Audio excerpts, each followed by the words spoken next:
जब जब धरती पर पाप बढ़ता है और अधर्म लोगों को दुख देने लगता है, तब संसार की रक्षा के लिए विष्णु किसी न किसी रूप में अवतार लेते हैं। द्वापर युग में भी कुछ ऐसा ही हुआ। उस समय मथुरा पर कंस नाम का एक अत्याचारी राजा राज करता था। वह बहुत क्रूर और निर्दयी था। उसकी शक्ति इतनी बढ़ गई थी कि लोग उसके नाम से ही डरने लगे थे। साधु संत, गरीब और निर्दोष लोग हर दिन उसके अत्याचार सहते थे। कंस केवल अपनी शक्ति और सिंहासन के बारे में सोचता था। उसके मन में दया बिल्कुल नहीं थी। कंस की एक बहन थी जिसका नाम देवकी था। कंस अपनी बहन से बहुत प्रेम करता था। जब देवकी का विवाह वसुदेव से हुआ, तब कंस स्वयं रथ चलाकर उन्हें उनके घर छोड़ने जा रहा था। तभी अचानक आकाश में तेज आवाज गूंजी। आकाशवाणी हुई, हे कंस, जिस देवकी को तू इतने प्रेम से विदा कर रहा है, उसी का 8वां पुत्र तेरी मृत्यु का कारण बनेगा। यह सुनते ही कंस का चेहरा डर और क्रोध से भर गया। उसने तुरंत तलवार निकाल ली और देवकी को मारने के लिए आगे बढ़ा। वसुदेव ने हाथ जोड़कर कहा, राजन, आप अपनी बहन को मत मारिए। हम आपको अपनी हर संतान सौंप देंगे। कंस मान गया, लेकिन उसने देवकी और वसुदेव को कारागार में बंद कर दिया। समय बीतता गया और देवकी के बच्चे जन्म लेने लगे। जैसे ही कोई बच्चा जन्म लेता, कंस उसे निर्दयता से मार डालता। इस तरह उसने 6 मासूम बच्चों की हत्या कर दी। पूरी मथुरा भय और दुख में डूब गई। देवताओं ने यह सब देखा तो वे चिंतित हो गए।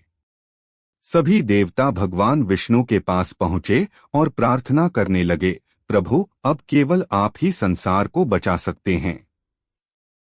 कंस का अत्याचार दिन प्रतिदिन बढ़ता जा रहा है। भगवान विष्णु मुस्कुराए और बोले, समय आ गया है। मैं स्वयं धरती पर जन्म लेकर अधर्म का अंत करूंगा। देवकी के 7वें पुत्र को भगवान की माया से रोहिणी के गर्भ में पहुंचा दिया गया। वही आगे चलकर बलराम कहलाए। अब समय था 8वें पुत्र के जन्म का। भाद्रपद महीने की अंधेरी रात थी। चारों तरफ घनघोर वर्षा हो रही थी। पूरी मथुरा गहरी नींद में सोई हुई थी। उसी समय कारागार में दिव्य प्रकाश फैल गया। देवकी ने एक सुंदर बालक को जन्म दिया। वह कोई साधारण बालक नहीं था। वह स्वयं भगवान विष्णु थे, जिन्होंने कृष्ण के रूप में जन्म लिया था। भगवान ने अपने माता पिता को 4 भुजाओं वाले दिव्य रूप में दर्शन दिए। उनके हाथों में शंख, चक्र, गदा और पद्म थे। देवकी और वसुदेव भावुक होकर भगवान के चरणों में झुक गए।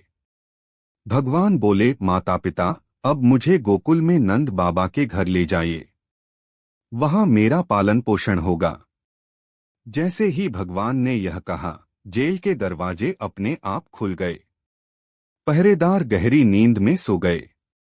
वसुदेव ने बालक कृष्ण को टोकरी में रखा और जेल से बाहर निकल पड़े। बाहर तेज वर्षा हो रही थी। यमुना नदी उफान पर थी। लेकिन जैसे ही वसुदेव नदी के पास पहुंचे, यमुना शांत हो गई और उन्हें रास्ता देने लगी। शेषनाग ने अपने फनों से बालक कृष्ण को बारिश से बचाया। यह दृश्य बहुत अद्भुत था। वसुदेव गोकुल पहुंचे। वहां नंद बाबा के घर उसी रात एक कन्या ने जन्म लिया था। वसुदेव ने कृष्ण को वहां सुला दिया और कन्या को लेकर वापस जेल आ गए। किसी को कुछ पता नहीं चला। सुबह होते ही कंस को खबर मिली कि देवकी का 8वां पुत्र जन्म ले चुका है। वह तुरंत जेल पहुंचा और उस कन्या को मारने लगा। लेकिन वह कन्या उसके हाथ से छूटकर आकाश में चली गई और बोली, हे कंस, तेरा काल जन्म ले चुका है। यह सुनकर कंस भयभीत हो गया। उसने पूरे राज्य में नवजात बच्चों को मारने का आदेश दे दिया। लेकिन भगवान कृष्ण गोकुल में सुरक्षित थे। गोकुल में कृष्ण धीरे धीरे बड़े होने लगे। उनका बचपन बहुत ही अद्भुत था। वे सभी के प्रिय थे। उनकी मुस्कान देखकर हर किसी का मन खुश हो जाता था। वे माखन चुराते, ग्वाल बालों के साथ खेलते और बांसुरी बजाते थे।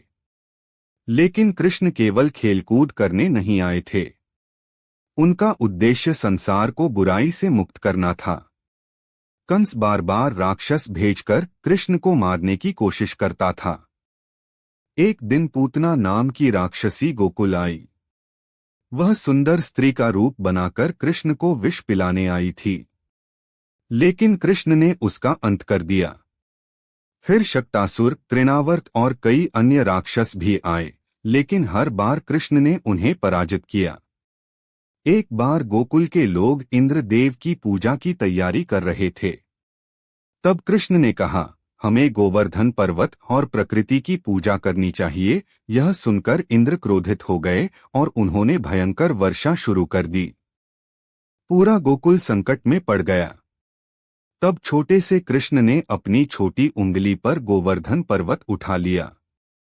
सभी लोग पर्वत के नीचे सुरक्षित आ गए। 7 दिनों तक कृष्ण पर्वत उठाए रहे। तब इंद्र को अपनी गलती का एहसास हुआ और उन्होंने क्षमा मांगी।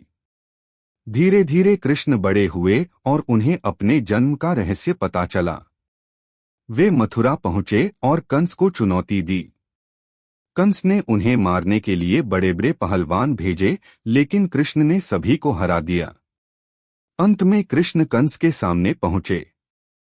भयंकर युद्ध हुआ। पूरा महल कांप उठा। आखिरकार कृष्ण ने कंस का अंत कर दिया। मथुरा के लोग खुशी से झूम उठे। वर्षों बाद उन्हें अत्याचार से मुक्ति मिली थी। लेकिन कृष्ण का कार्य अभी समाप्त नहीं हुआ था। आगे चलकर महाभारत का युद्ध हुआ। उस समय अधर्म फिर बढ़ने लगा था। कौरव छल और अन्याय के रास्ते पर चल रहे थे।